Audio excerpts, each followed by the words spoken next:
I definitely wrote down something about this. Mm-hmm. Oh, wait, is it? Let's mark. There we go. Woo. All right. You ready? Hello, and welcome to Filling in the Gaps. I'm Justin. I'm Darren. Here on Filling in the Gaps, we discuss puzzle games and puzzling movies, of which today we are going to talk about David Lynch's Eraserhead. This was made when I was born, man. This comes from 1977, written and directed by David Lynch. This is his first feature film. And one thing that I'm probably going to mention again, and maybe multiple times, is the fact that right after this, he did The Elephant Man, and then right after that did Dune. What a wild set of movies we have going on here, and leads me to the gap I probably want to fill in at the end, or not fill in, but question at the end. As far as reviews, IMDb has it 7.3, Rotten Tomatoes, critics at 91%, audience at 82%. I'm utterly shocked, but that's probably just because of how I feel about this one. It's only an hour and 29 minutes, thank goodness. This is not my favorite, and it's one that I kind of put off for a long time, but doing this for the podcast, I was glad because I'm not actually sure I would have made it all the way through this one if it had not been for that. Yeah. I like this a lot. I thought this was really out there and weird. I thought it was interesting. Yeah, I definitely think this is like Lynch at his Lynchiest. And that's why we do it for the podcast. So I'm probably going to irritate a lot of people by saying I don't like it. I'll win them back by saying I do like it. Yeah. Our sort of good cop, bad cop routine. Yeah, I think this is a really tough one for me to push as far as like a recommendation. I think that I would lean towards the others we have done before just because I feel they have, even though it's still very Lynch storytelling style, more of a story than what I feel we get with this one. I feel this one is more an art piece that personally I feel is probably a lot of short film ideas that have been kind of thrown together with a sort of through story, but not really. Yeah, it's very artistic. It's not a story so much as an idea. And that's the thing, yeah. And I think that as well, it's just not a lot for me to kind of grip onto. I've talked about this before, and I'll probably mention again even later this episode. But for me, symbolism is not story. It should assist the story, not be the story. But in this one, I feel it very much is the story. I feel like, as well, like Lynch back in the day, after watching this and then Elephant Man and yeah, by the way, Darren's been on a bit of a Lynch kick lately. Yeah. I think David Lynch thought he was a special effects guy, and then he just grew out of it. It's like he seems to have gone all in on like the kind of almost like Cronenberg special effects, and then one day he just like realized, nah, I'm just gonna do weird stories, and kind of drifted away from that because his first few films are really quite special effects. I'm not gonna say heavy, but they're prominent. And they become less prominent as his career goes on. Interesting. So for me, I would say that it's worth watching for people who are really into indie, strange films, people who love art as film or film as art. But if you're looking for a coherent story, I don't think this is the one for you. And if you've not watched David Lynch yet, any of his other works, this is not, even though this is his first, this is not the one that I would recommend. I would say that Elephant Man is a good one to start with. I think even Mulholland Drive. We've talked about that on here before. Yeah. Lost Highway. Yeah, they're strange and they do some really weird things and some stuff that isn't really what I would call coherent storytelling. But there's a lot of easier things to grasp in those. Yeah, and I feel there is in this one. Yeah, there's like easier entrance points. This is tough. I remember trying to watch this years ago, and I got to a part in it, and I was just like, all right, I'm tapping out, man. I can't deal with this right now.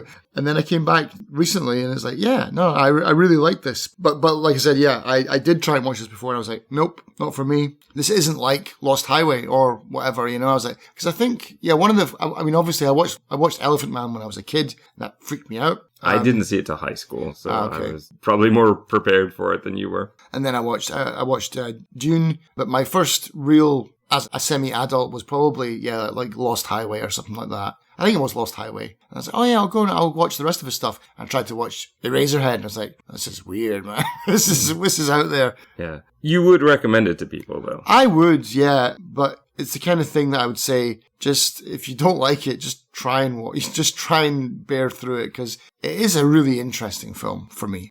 Again, I think the hour 29 is probably a good length. Helps. Yeah. If this was a 3-hour movie. Yeah, because his other films are just so long. I'm watching Inland Empire now, and I had to break it into 2 pieces because it's 3 hours long, and it's like 3 hours of Mulholland Drive, basically.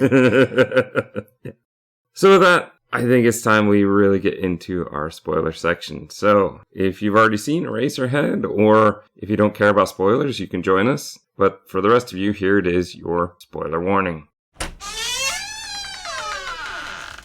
Not a lot of really famous people in this one. You'll recognize... There's one person that I know. Yeah. Was it the pencil sharpener? Yeah. I totally possessed my dad.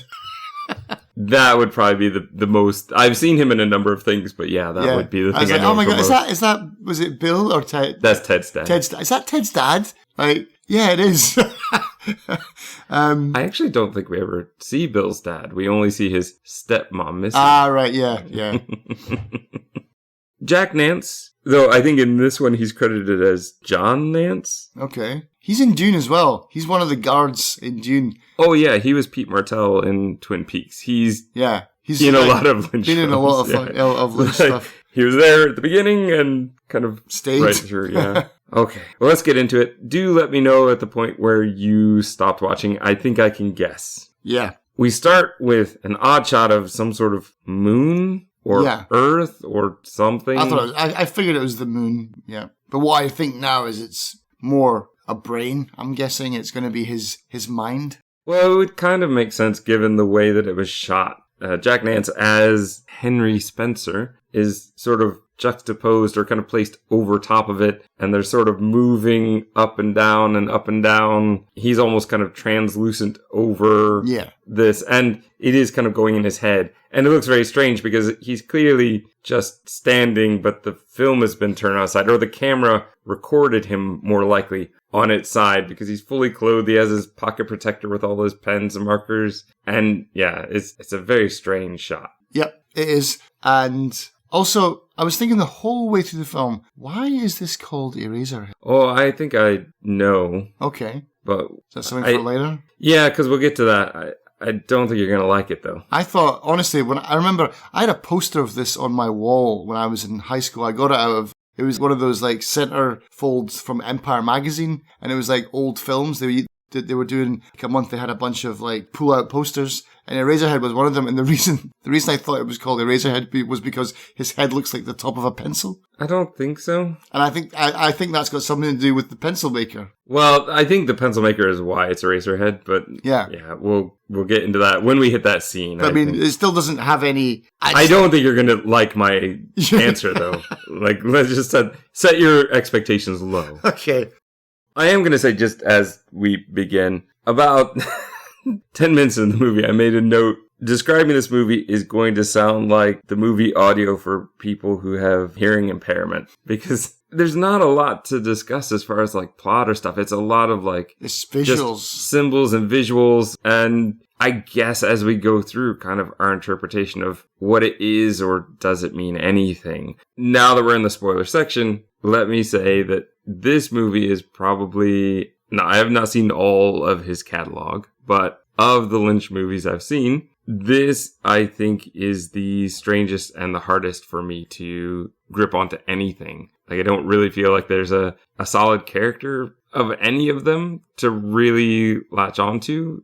These would all be weird NPCs in a game, or just side characters you'd see in a movie that would pop in for like the one scene and then go away. And this movie has kind of collected them all. There are some themes I think we could go through, but here's the thing. And I sent you this video. So I'm going to talk about it here in part to remind myself to put this in. But I think this movie is the perfect time to put in a clip. And if I do, the link will be in the show notes. Someone asked David Lynch about what do you think about people who say your movies are hard to understand. And Lynch gave a response.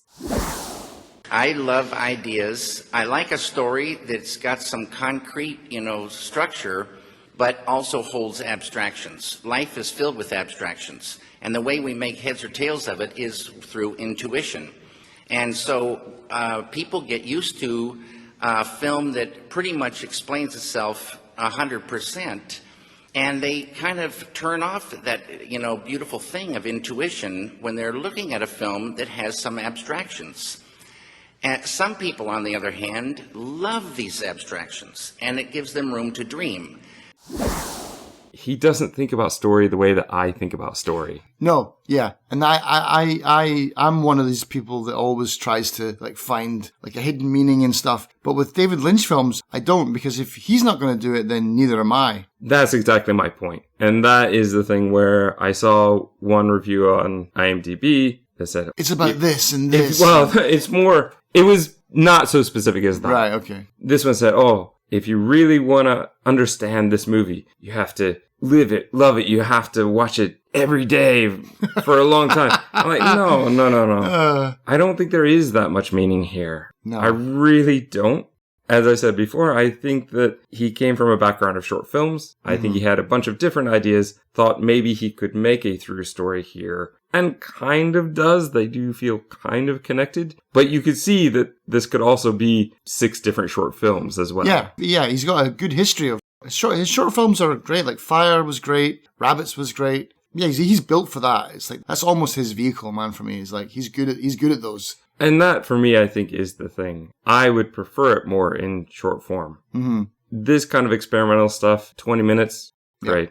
Because, going back to his interviews, it's like, I watched an interview with him, and someone was asking him about his ideas. And he's like, yeah, an idea is just that. It's an idea. It's not something that I pay much attention to. It's just like, I have an idea, and I put it on screen, but I don't really think about it. And for you to interpret my ideas is like, that's not why I make films. I don't want people, basically he was saying, I don't want people to interpret my stuff. I want you just to go and watch it. And if it gives you an emotion, my job is done. And so for me, that kind of flicks a switch in my brain where I'm just like, all right, I'm not even going to bother trying to find a hidden meaning in this, because he just wants me to have a feeling. And I had several feelings to this film, And that's my mindset as well. I can't turn it off, but as I'm watching a movie like Eraserhead, knowing that now, I can go, yeah, but if he didn't really put meaning behind this, do I need to try and put meaning behind it? And I don't. But then, then we get into the territory of, this is like, rather than going to an art gallery to look at a Jackson Pollock, and whatever you take away from that, we're now doing it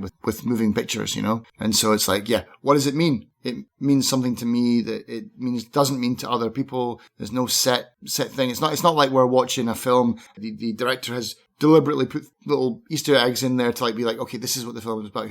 Who can find out what I'm really trying to say here? Which is what we normally, I think, are trying to do, whether intentional or just subconsciously. We are still trying to do that. Yeah. But that is one thing I'd say about Eraserhead.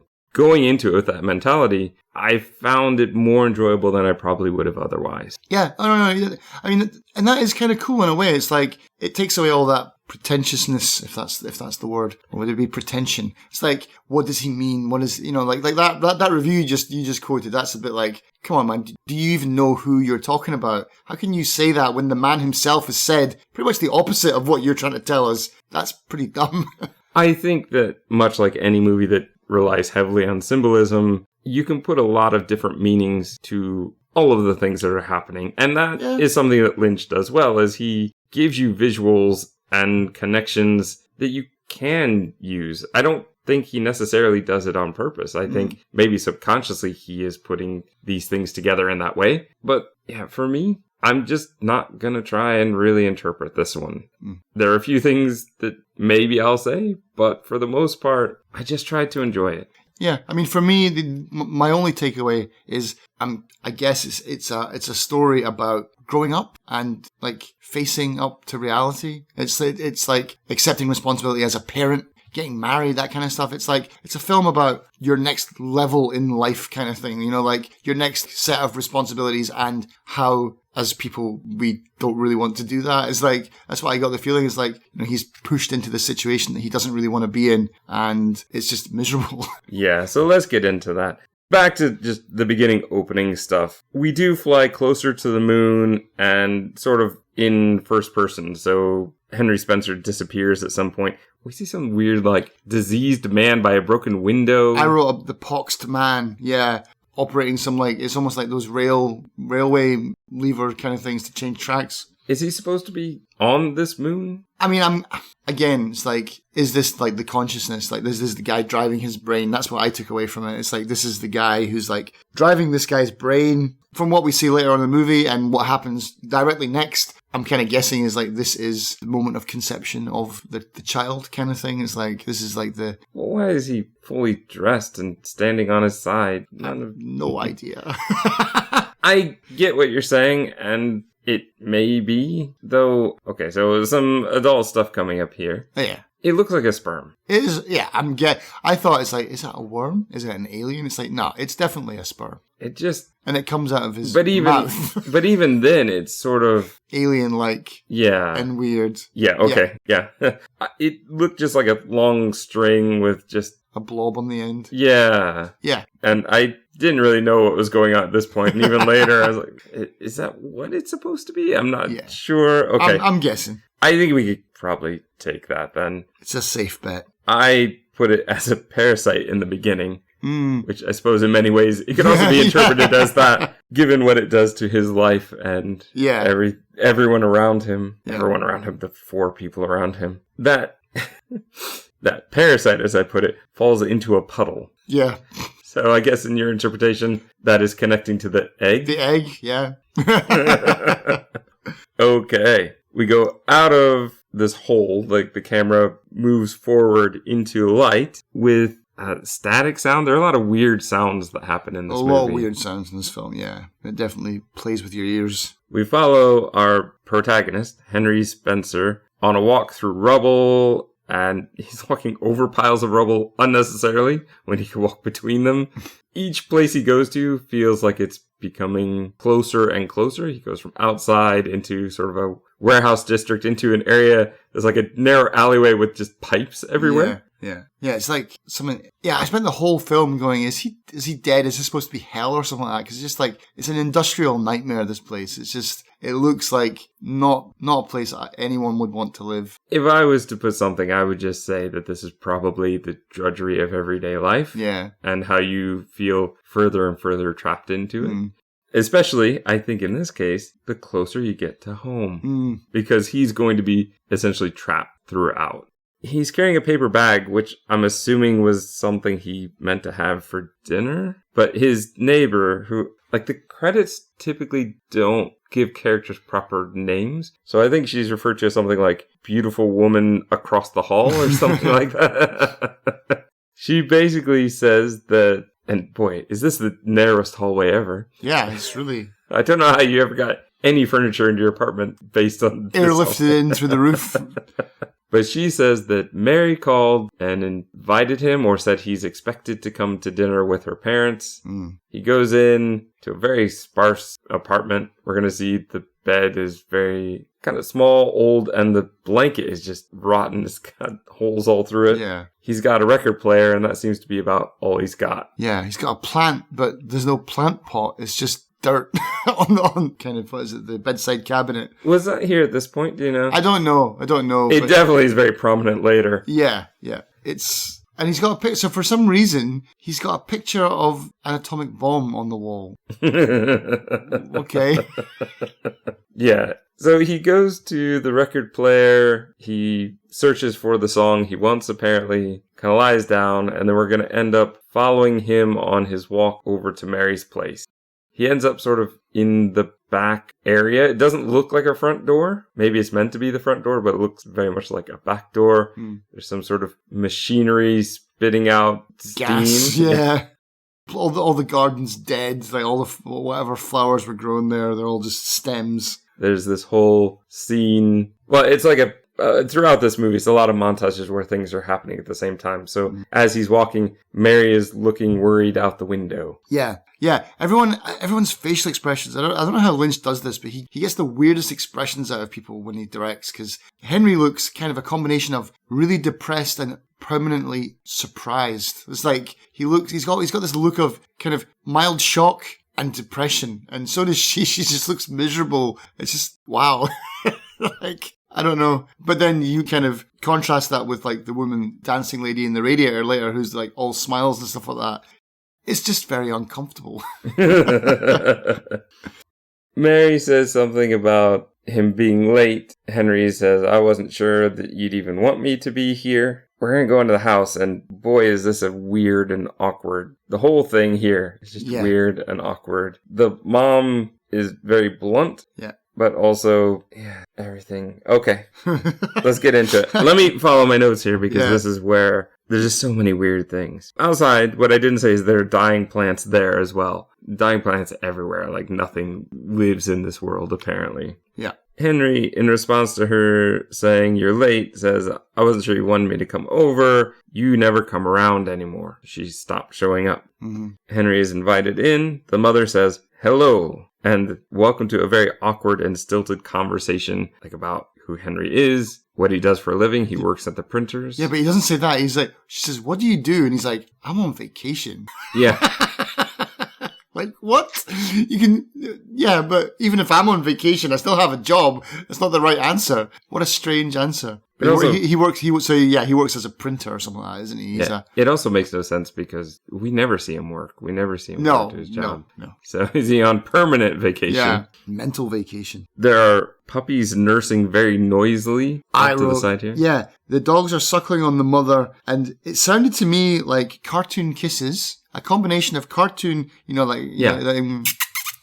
that, and bird tweets. Like that's what I could hear in there. It was weird. Yeah, bizarre. Mary has some sort of weird fit until the mother brushes her hair. Yeah. Bill, her father, though he's not credited as Bill, I think he's crazy dad or something. I don't know. Yeah. But anyway, he enters. He says they're going to have chickens that are man-made. They're smaller than my fist. I did not expect the next scene, man. When he said that, I was like, oh, yeah, okay, that's going to be perfectly normal. But how wrong was I? He's apparently a plumber. He grumbles about how much work he's done for the people. He built the city, all the pipes in the city, yeah. Yeah, and they're a mess. Well, maybe that's saying something. Or maybe David Lynch just doesn't like plumbers. But he complains about his knees after all the years of plumbing. We watch the parents prepare the dinner. It's so strange. The mother sort of makes a salad, and then she puts the salad bowl in, well, I'm assuming her mother's lap. Yeah, like the grandma's hand. And takes her mother's hands and is using them to toss the salad in a way that's just totally mechanical, and like just there's no thought behind it. It's just like, oh, here we go, just like do this. It's like, yeah, weird. And the grandmother doesn't respond to anything. No, she's completely catatonic, isn't she, kind of? After that, she lights a cigarette in her mouth and then just leaves her. It's like... Yeah, and she just sits there. She doesn't get to join them for dinner. No. The father is preparing the super tiny chickens. And they're small. Yeah. It was absolutely just total comedy. I was like, would you do the honors? And he's like, what? You mean like carve it like a normal chicken? Like, yeah, of course. And they give him this machete to... Yeah, it's a huge knife and the huge like turkey fork, and it's just so comical. All because Bill says he had surgery and now he can't feel his arm. There's a whole long story about that. Yeah, and he whacks his arm. Right? That looked painful. Like, I bet he had a bruise after he shot that scene. But yeah, we're gonna have the cutting of the chicken. Weird tiny chickens that move. Tiny chickens that dance when you cut them. And bleed. Bleed more than would ever be possible in that chicken. Mary's mother has some sort of strange psychic calling or something. Like her eyes roll back and she's not really screaming, but maybe moaning or something. And then she leaves. Mary follows. The dad says something to Henry. Mm-hmm. And the dad is just there all smiles, while Henry is clearly uncomfortable. And we just have a long time of uncomfortable silence for the viewer. Yeah, and the dad is just like, he's got this stare on his face. I think it's this scene, he's just like, he's just staring with this goofy smile on his face, like, oh man, this is very uncomfortable. So Mary's mother is going to come back. She is going to ask for a private conversation, which is about 2 feet from the table. She's going to ask very bluntly. Yes. If Henry and Mary had sexual intercourse. She's then going to start kissing his neck or something. Makes no sense here at all. No, I was like, what? Even by the movie standards, it's like, well, that came out of nowhere. It's completely uncalled for. And then Mary she doesn't slap her, but she yells at her a little bit like, what are you doing? Or something like that. I can't remember. So that stops. And then starts the discussion of, well, Mary had a baby, to which Henry responds, but it's only been, so clearly it couldn't be that much time. Mary says, mother, stop. They don't even know if it's a baby. So they don't even know what it is. The mother says it's premature. I'm guessing about 9 months premature. Yeah. And basically leads to the mother saying, you're going to have to get married. And Mary's upset by that. But Henry doesn't seem upset by that. He seems okay. He's happy to have her, in his life. Which is not what I would expect, and also kind of doesn't fit everything else that seems to happen through the movie. So I really feel like this scene, if we were going to make a more kind of coherent story, this would be the one that would need to be worked out the most, I think, to kind of set up some of the other things that happen. Yeah, I mean, I definitely think he does it. It's like the honourable thing to do, I guess, and he does it, but I think... But he doesn't seem upset at all. No. He doesn't seem... Well, no more than he normally does. Yeah, and also he's no saint because it doesn't interfere with him having feelings for other people and cheating on Mary, I guess, later on in the film, but... It's like, it's just, he accepts his responsibility and kind of like, yep, let's do it. Let's get married. Let's take care of the baby. Was there anything to the nosebleed? No idea. Okay. No it seems to just be there to end the scene and to get the mother out to get an ice cube so that these two could talk. Can be alone, she does mention it even when it happens, but we watched the last movie we watched was The Lobster, so all I could think about was that the nosebleed scene in The Lobster. The dog whines, camera pans forward or is moved forward to the window, we cut to black. Time passes, though we don't know how much. Mary is now living with Henry in his tiny apartment. She is feeding what I am going to, in air quotes, call a baby. I put, it looks like a baby Admiral Akbar. Yeah, I said it looked like a fish head. So pretty much the same. And probably fitting with Akbar because this is a trap. Mary's clearly frustrated. I think because it won't eat enough, but I'm not totally sure. Maybe she's just frustrated with life. Yeah. But let me say this now. Every time I say baby, just put air quotes around it. Yeah. And I think this is... I don't want to call it the creature. Yeah. This is probably the moment I noped out of the film as well. I was like, I'm done. Okay. I thought you would have made it a little bit further. Yeah. Okay. I wasn't in the right place for this. It was like, this is just, this is, I need to come back to this at a later date. Decades from now. Yeah. In the lobby, Henry takes a tiny package out of his mail slot. Yeah, I've got, again, it's like we've just spent the whole first 10 minutes of the podcast, or at least I have, trashing people that are trying to analyze this film, and like David Lynch doesn't really want to analyze. That's okay, go right ahead. Just go for it. But I was thinking, like, what does that mean? Because to me, it looked like a very comical. I thought it was we just like got a shotgun wedding and we got married because of the kid. I thought he'd ordered like this tiny ring, like in this comically sized box. So I thought he was going to like give her a ring, and it does look like a ring when he pulls it out of the box, but it's a worm. That's in a circular shape. It's like a semicircle, whatever. It's semicircle, yeah. Yeah, it's like, I thought it was a ring, and he pulls it out. I was like, yeah, it's a ring. Oh, no, that's not a ring. That's a parasite. That's a ring worm. Yeah. Maybe. We had seen him earlier in the movie walk in. That carpet, that zigzag carpet. Yeah. That's Lynch, though, isn't it? Every one of his films is like, find me the ugliest carpet in the world. But I feel like it's that pattern. Yeah. It's that pattern. And in the theater, we're going to see those curtains. Mm-hmm. It's black and white, but I can 99% guarantee that they're a dark red. Yeah. I was about to say, they're red or orange. Yeah. The elevator is incredibly noisy and incredibly slow. Uncomfortably slow, yeah. The entrance shot when he goes in before this is like, presses the button to go up. It feels like 2 minutes before the doors even closed. I was waiting for like, what's taking so long? That, again, kind of a very Lynch thing. Totally fine with that. The fact that it's noisy is important because apparently you can hear it, because a couple of times throughout the movie, Henry will hear that and go to the door expecting to see someone. Mm-hmm. Yeah, so he takes the tiny package, but he doesn't open it inside. He goes outside in front of sort of a garage door. Mm-hmm. A huge door behind him. He opens it up and he sees that it's that. He seems surprised by it, but it's hard to tell because he looks surprised by sort of everything in the movie. Mm-hmm. Surprised and confused constantly. At home, Henry smiles at baby and mother. Inside the apartment is the loud radiator. And we kind of cut to it and we see a theater, but we don't see anybody yet. Mm. Outside of the radiator is more of this sort of black nest that seems to be everywhere. Brush. I don't know what it is, but it's just tumbleweeds or something like that. I've got no idea. There's, at night, a storm outside. The baby whines. This is where I noticed the tree with no pot on the nightstand. Just went, why? It also looks dead. Oh, yeah. I mean, it's stems, but no leaves, yeah. Henry puts his mystery package content, which I guess is a worm. At this point, I kind of thought it was a weird pepper. I wasn't sure. It does look a little bit like a weird pepper. But he puts it in this super tiny cupboard that he happens to have on his... Like a tiny closet.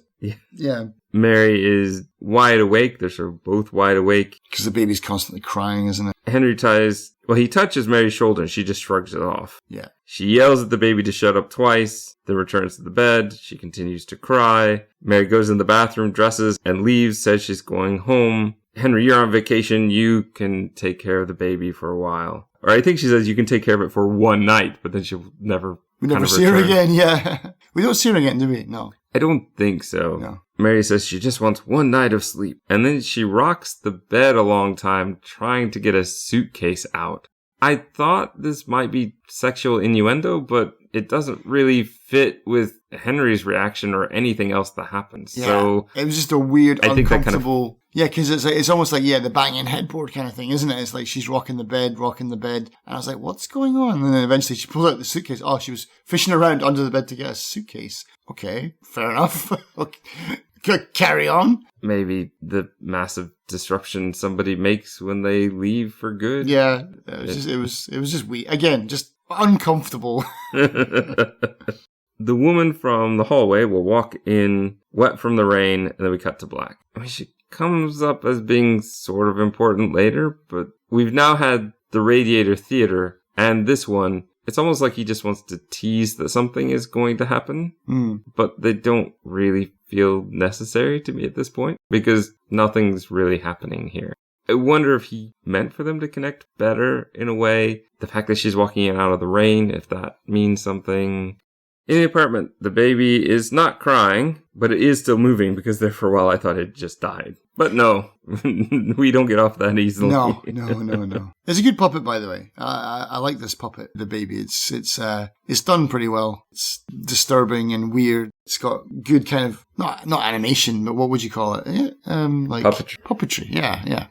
Henry's going to take the baby's temperature. It seems normal. But as soon as he turns around, now it's diseased. Yeah, it looks like, to me, it looked like that poxed man from the beginning. It looks like the beginnings of that. Which I think is the connection there. So you could say that this baby's going to grow up to be one of those guys, or that maybe that guy is the one who really fathered the baby. Yeah. Going into your thought that this is Henry's brain, maybe this is the bad part of Henry that has been birthed. Yeah, that was so... I did not expect that. It's like, oh, you're fine. And he walks away, then turns back and it's like, ta-da! just By the way, I am sick. Now you can see it all over my body. Yeah. He puts a humidifier, this little humidifier, by the baby. Every time Henry tries to leave the apartment, the baby cries. At night, inside the radiator, well, here's your woman inside the radiator. She's got weird mump-like cheeks. I just said pale. The woman with paper mache cheeks. No idea. I love this scene though. She moves side to side, sort of, I guess, dance. She's so happy. And she's happy, and then she starts just crushing these. They aren't full babies like the one that we have in the apartment, but like what we saw in that sort of weird montage at the beginning of the movie. Yeah. She's crushing them all and happy to do so. Yeah, she's so... I don't know, I really love this scene. I don't know why. It's done in such a way that it's, again, yeah, it just makes you feel something, you know? It's like, this is so weird. She's so happy. I'm so uncomfortable.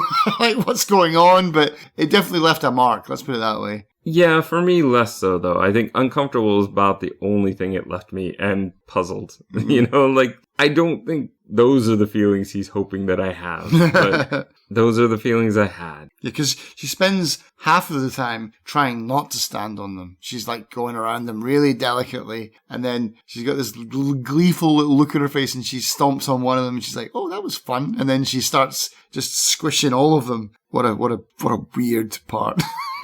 Oh, but it's topped by the scene I thought got you, which is Mary. We do see, though whether it's really Mary or not, we don't know. She's in the bed. Henry keeps saying, move over. She seems trapped in the blanket, and she's making weird sounds and motions, and she's clacking her teeth. Oh, yeah, that's right. And then he starts finding more of these, like, pre-babies in the bed. And he just starts throwing them against the wall. Yeah. That's where I thought you would have left okay. before. That would have been where I would have bet. This is uncomfortable on top of what we already had. And then since Mary doesn't appear again, I'm just going to take the easy route and say it was probably a nightmare. Sure. Otherwise, it just doesn't fit in any way that makes any sort of logical sense to me. I mean, Eraserhead in itself does not make really a lot of logical sense to me. But even within the context of what story we are given, this just doesn't seem to fit. It fits as well as the Radiator Woman fits, assuming that she's real. Yeah. I just assumed this was... I'll just say, we'll put it out there, you can delete it later on. Or you can delete this part of me saying this, but I just thought, Mary's not there. Suddenly there's a woman in his bed. He's throwing these things against the wall. This seemed to be a masturbation scene to me. Yeah, but... If we're going with the whole, these little things are sperms. It's just, and he's just really. Yeah. So you choose to do with that what you will. All right. But I mean, you know, it makes sense to me, but. It makes sense, but it doesn't feel fitting. It doesn't in any way, other than throwing them against the wall, it doesn't seem to really fit that that's what he's doing. No, it's done in a way that it's just, I guess, so that it's not like explicit and like weird. But I mean, you know, this is like this kind of scene in his style, and you know, it's not sexual it's not sexual. It's just more weird. For me, these two scenes back to back work too much, though. We don't need to see essentially the same imagery twice of these things being destroyed. Because the Radiator, if you're going to say that, it's like that is his happy place, isn't it? It's like... I guess. We're going to have a spotlight on the little cupboard, and the stop motion of what I said the pepper, but you said it was the worm, squirms off away, somehow onto the moon from the beginning of the movie. Mm-hmm. It squawks and a bird sings. Henry looks like he's underground, but then he's in his apartment, and then there's a knock on the door. Okay, I'm trying to follow. I'm trying. Opens the door to blackness for a very long time before the beautiful neighbor appears and enters the apartment. She says, your wife isn't here. Henry covers the baby's mouth so it'll be quiet. The neighbor asks to spend the night and leans in to kiss Henry. They kiss and they start making out in sort of a hot tub that has... their bed. It's his bed. Yeah, but I also thought it was maybe like a mound of earth with water in it. Sort of a natural spring. Yeah, it looks like a hot spring, but it's in his bed.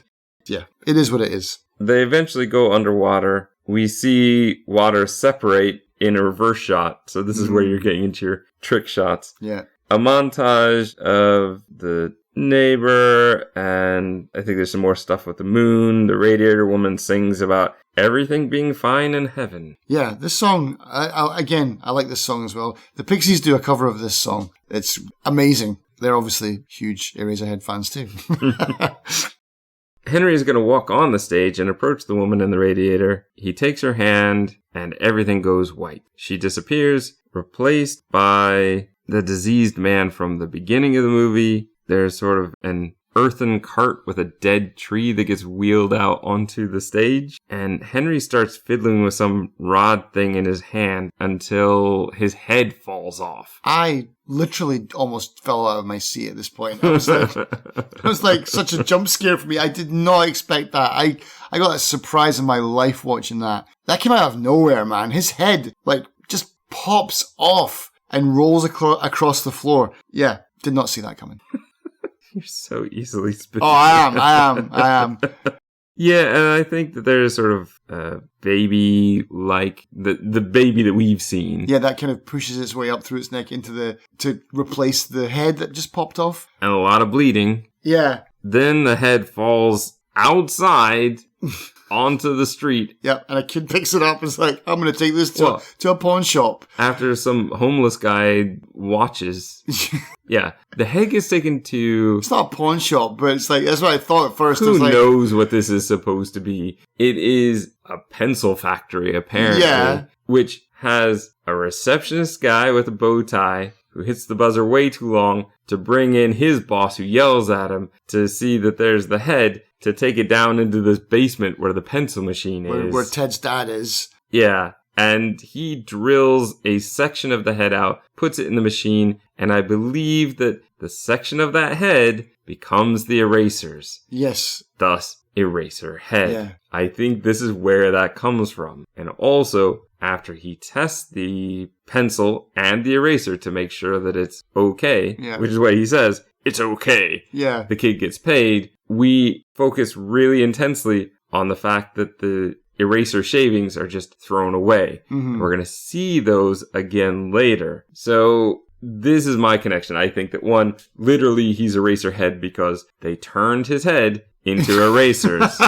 That is the biggest one. But if I was to add some symbolism to it, I would probably go with the waist, which is something whenever you use those erasers, so much of it just feels like it goes away, like way more than needs to. He just erased like one line, but there was a whole pile of shavings. Mm-hmm. And so I think maybe it's, if I'm going to add meaning for myself, probably just the waste of life. Right. And not the waste of life as through death, but the waste of life through unfulfilled ambition. Mm-hmm. Even though Henry doesn't seem to have a lot of ambition, but I would probably give it that. And maybe that's my just interpretation, my projection of what's going on here. For all I know, Lynch just said, you know what? Let's call it Eraserhead. Let's turn his head into an eraser. Isn't that interesting? Yeah. And that may very well be the case. Yeah. But at the same time, it's like, we do need, I mean, I think as human beings, we do need to find meaning in stuff. To say, oh, I'm just going to watch the film and not think anything of it is kind of impossible. You know, your brain will draw connections. You know, you'll make something out of something, even if it doesn't exist. And I think that's kind of what Lynch wants, is in a way, is like, you watch it and then you make up your ideas, what the movie means to you. This guy over here, he watches it and he has a completely different reaction, even if it's a negative one. Like, I don't even like this film. I'm sure Lynch would be more than happy to hear that too. Because that person would have felt something. Yeah.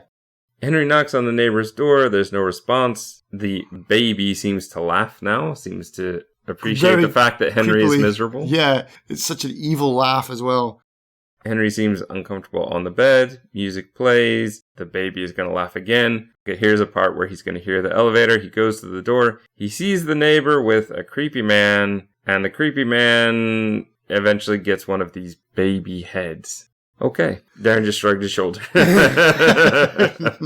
I didn't quite get what was going on here, as though that guy is going to create one with her, or if just everything Henry doesn't like now he sees that way. Mm-hmm. But the man did have weird coloration on his face as well. Yeah, and when the woman looks at Henry, she sees that baby head as well, doesn't she? She sees Henry as not having his head, but he's got the baby. Oh, is that what it was? I could see that. That would make sense. After he stares through the lock of his own door, he's going to sit on the floor. After, they've gone into the apartment, he takes some scissors and he cuts the baby's wrapping. Yeah, and I was like, oh yeah, okay. So, yeah, because this baby's swaddled, more or less, and has been the whole time. Placed on top of this table for the whole film. And it's like, all right, he's cutting off the swaddling, but... There's no skin, real body. It's just organs underneath. That's the baby's skin, yeah. It's like the swaddling is part of the baby. And it's just like a heart and two little lungs or whatever. Harry seems horrified by what he sees, but he punctures it and the baby starts spitting up blood. And then this foam comes out of its lungs as well. Takes over the place pretty much, yeah. The light in the room flickers. The outlet it's plugged into sparks. The baby's neck now seems really long and wriggles. We see close-ups of Henry's uncomfortable face. The baby's head now seems huge. Yeah. I don't know if it's because it is huge or if it's just right in our face. Really close up, yeah. But it moves as the light flickers. So when it's dark, the baby moves, which is creepy. Yeah. It's done well. We see the sort of moon from the beginning. Pieces break off. Henry's head is surrounded by eraser shavings. This is basically the poster. This is the box cover art. Yeah. This is the poster I had on my wall as a teenager, yeah. His head is the Eraserhead surrounded by what I think are those eraser shavings. Mm-hmm. The camera zooms in to the hole of the moon. The diseased man laughs. There's sparks going everywhere. Like you said, there are sort of levers that he's moving around. Everything goes white. Henry and the radiator woman embrace. Cut to black. And there it is. Eraserhead. What did I write here? I don't know. Oh, yeah. Just like what you said. Cut to black. There you go. Eraserhead. And then weird kind of, not weird, but like kind of happy carnival music playing at the end, which made me think, yeah, this is just a ride. A carnival ride. You pay your money for the ticket. You go in, you take the ride, you think, wow, that was weird, and then you get off. And that's, to me, what this whole film felt like, was a carnival ride. Okay. My thing was, is this even really a movie?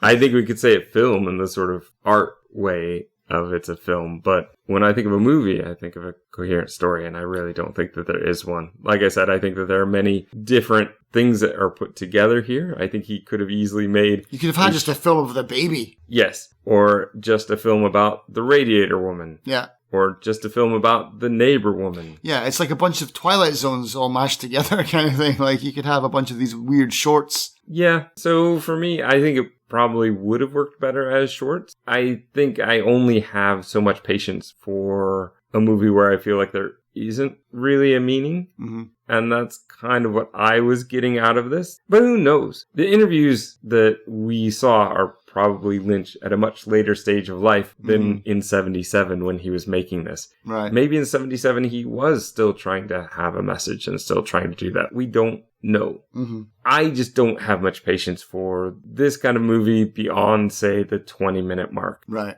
And I felt it a lot as I was watching.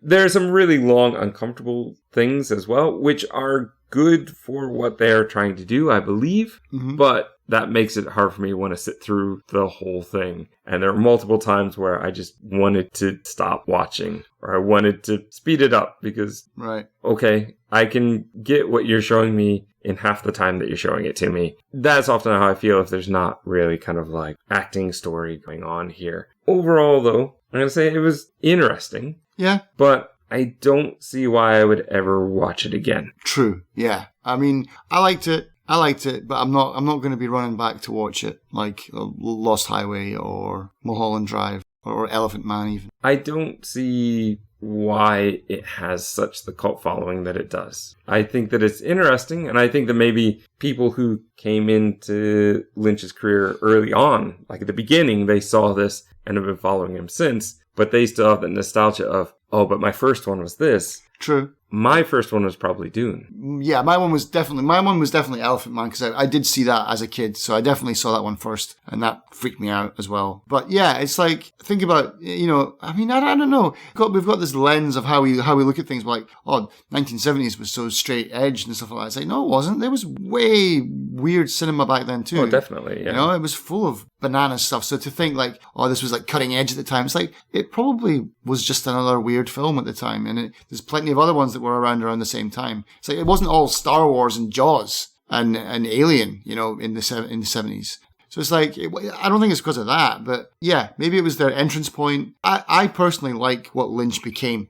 And I think he refined himself, because I even just his character art, his own character art is really interesting, because it's like, he did this, he seemed like he was getting into special effects, he got into the Elephant Man, lots more makeup and special effects. He got into Dune, and then he got famously frustrated by that, and so much to the point that he wouldn't even put his name on the extended cut. It's an Alan Smithy directed film, and he got burned so bad, and he vowed never to do anything like that again. He himself said, I've sold out, and blah, blah, blah, blah, blah. And then he spread his wings and flew, and we got all the great new Lynch films. I like what he's become. I think I respect Lynch more for his take on art and filmmaking than I actually probably do about his actual content, about his actual films. But my gap to fill is, why in the world, given that I haven't seen all of the short films that came before this, but I imagine they're very Lynch-like. Yeah. And then we have Eraserhead, his first and only feature film. And what does he get next but The Elephant Man? Yeah.